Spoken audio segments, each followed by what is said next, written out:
Hello, you guys. It's chapter 35.1. This is Morales, chapter 35.1. Okay, here we go. Understand intellectual pessimism after World War I and understand the significant intellectual and artistic changes that happened. This is kind of a foofy section for the book. So it's the age of anxiety. It's dealing with just after World War I. So in this particular case, look for changes. World War I had a big impact and it affected people because they had gone into World War I thinking, well, yay, it's going to be a big party. And then they come out going, holy smokes, what the happened? Okay, so keep that in mind. So era of pessimism. So in the midst of the war, we got two big phase happening, in particular with kind of the literati, the educated intellectual people, fancy dancy people, with their intellectual prowess. I don't know what to say. Okay, those guys that kind of walk around, they're going to be the beatniks of later on. They're intellectual, they're smart, they're learning, they're kind of snooty. Okay, so they get this term lost generation. That in particular refers to the Americans who went to World War I and then kind of get going. They're so disillusioned and burnt out in life that they just kind of almost pre-hippie, just want to check out of society. And in particular, two works that come from this period are Farewell to Arms and All Quiet on the Western Front, that specifically deal with the devastation that World War I was. So Farewell to Arms, you'll get to read it as a junior. It's a great book. It was in that movie Silver Lining Playbook. It was comical. You have to check it out. And All Quiet on the Western Front, it's a good book. It's a story. But Farewell to Arms is just great. It's Hemingway. Get ready for that. And make sure you have a barf bag at the end there, because you just won't believe that. And the other one, pessimism over human progress. This shows up in particular because up until World War I, there was the idea that progress is great, progress is fantastic, progress is going to expand the world, progress is going to do all this stuff, and then all of a sudden World War I comes and kicks everyone's butt, and they go, whoa, it just doesn't work out that way. So this guy named Spengler writes this book called Decline of the West, and basically he just associated, societies are kind of like animals in that they're born, they grow, they prosper, and then they start to disintegrate and fall apart and die. And he's saying that the West has met its match or run its course, and it will soon phase out. Religion and science come to terms, not to terms, but kind of a challenge in a couple of different ways. Your book is going to emphasize the fact that up until this time, like it was mentioned, modern thought was that science makes life better. That because of science, there's laws. Because of laws, they figured out all sorts of things of how the world works and such like that, and make the world a better place. Well, it was the same scientists that were making the world better that invented or developed the technology, including the gas and weapons that led to the killing of millions of people. So that's like kind of a negative, showing that technology is good, but perhaps not the answer. And then the element shows up that progress is not necessarily that cool.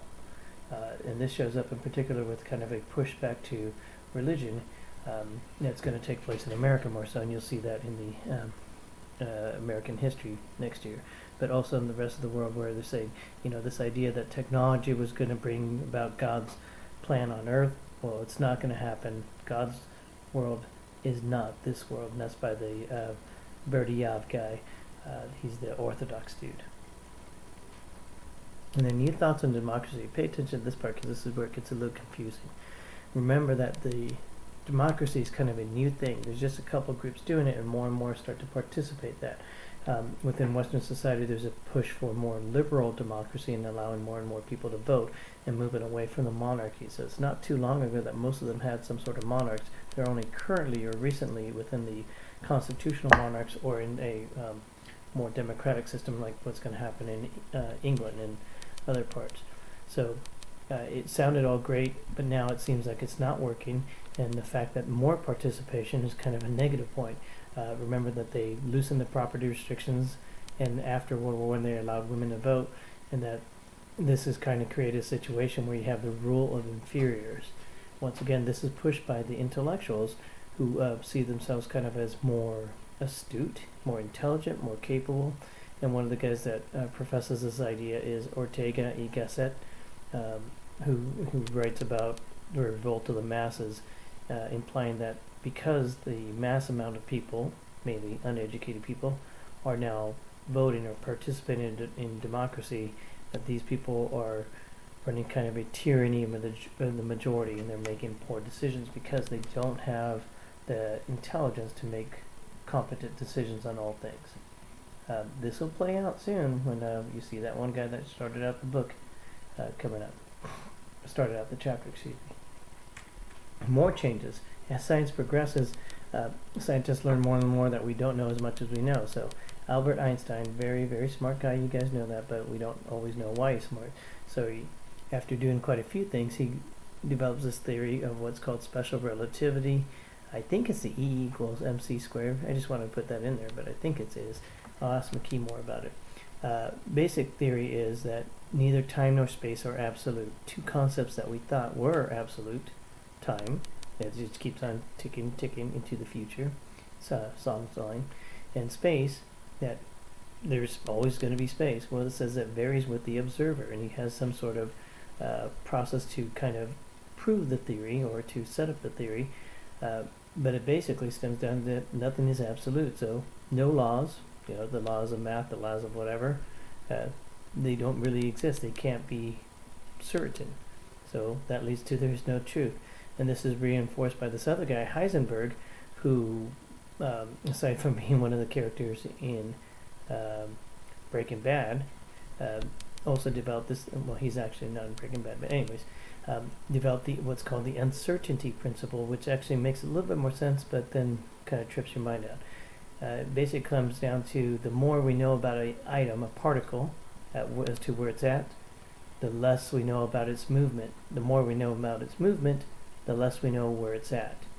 That to get it to any certainty is near impossible. So we can't know for certain, which creates a sense, well, if we don't know where something is for certain, then we don't know anything. So this is tripping everyone's minds out and going, you're right.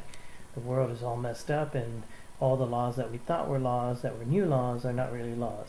So it creates a whole bunch of chaos as far as intellectual development, not of people, but necessarily of where to go and what does it all work. So it makes sense why Hemingway writes his book the way he did. You'll read it next year. Okay.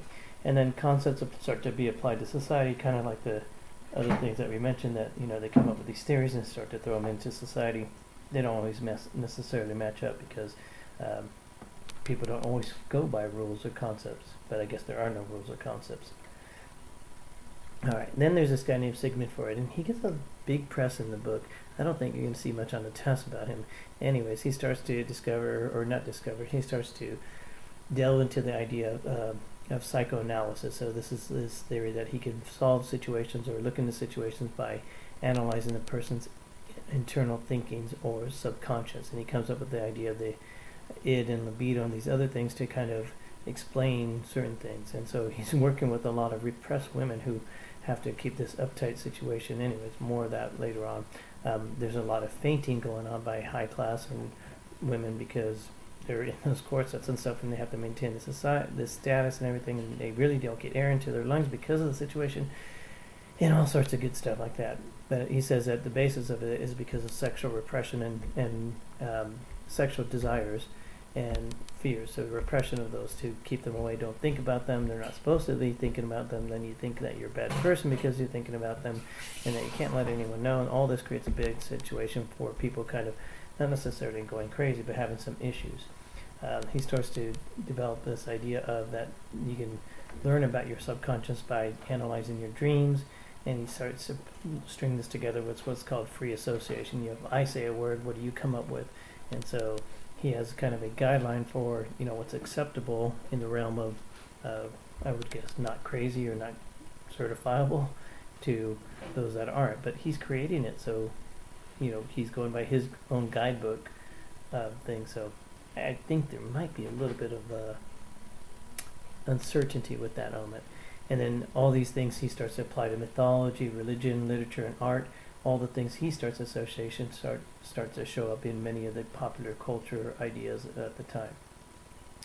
And then in art, this is where there's a big transformation, because the camera has essentially destroyed the portrait painting or the landscape painting. So if you want to take a picture, if you want to image of something, you just take a picture. In the past, remember, that didn't exist before. You had to paint it, and so painters drew realistic settings and realistic scenes, and now it's going to be a big change. Art is going to be viewed as creation and not reproduction. In the past, it was a reproduction. Here's what it looks like. That's why Renaissance and 3D was a big thing. Well, it starts to change with quite a few people. Pablo Picasso, I should have put him kind of last because he's more in the later period. He starts to show kind of a different side. So over here I have one of my favorite paintings. This is Guernica by Picasso, and we'll talk more about it later because it comes in World War II. But it shows Cubism in the fact that all these distorted images and stuff like that, they represent what he would consider reality, because these are the thoughts, these are the ideas, as opposed to just an image of something. So more artistic in the sense that it's delivering a message. And then a big influence on non-Western styles, a big influence on stuff from the Pacific Islands, Africa, and other things that are going to show up into the art. So I got a couple slides here to show you real quick, and we'll go fly through them and be like our art history delve. So on the top right is Gauguin. I must have picked a blue period here, but he's the one that was influenced a lot by the Polynesians, and he's French, and he goes live in Polynesian island. He kind of gets famous and stuff like that for having, for kind of ditching Western Europe and going there. The Fauves, the Beasts, this is Henry Matisse. There's quite a few paintings of his. This is kind of one that was simplistic, but you notice it doesn't look lifelike. It doesn't look like reality. It's kind of more whimsical and stuff like that, and so he has quite a few of those things, and these become this kind of this new art as opposed to reproduction. And then Edgar Degas, he has quite a few. Almost all of his are like dancing girls, ballet girls, not that type of dancing girl. So they just represent, you can see that although it looks real, there's still kind of an element of like distortion in the background with the trees and stuff like that. So. And then in architecture, the big shift to more functional as opposed to more fancy with what was seen before. So Bauhaus, besides being a semi-punk band, well, the architecture movement was first, and the punk band comes later, so you can check him out later. Director is Walter Gropius, and he's the guy that developed one of these images. And so it's very square, glass walls, steel frames, function over form. So build it, make it useful, and make sure you get as much use out of it as opposed to other things. And this leads to the skyscrapers and what I'm going to refer to as glass boxes, because metal frames with glass on the outside to bring in light and to make it kind of functional. And the international style, don't know what it is, okay? But it's the image that it's loved by business and government because it's kind of formal. I'm sorry, not formal, but kind of functional and not so formal, like, you know, a fancy palace type of thing. Hey, we're done.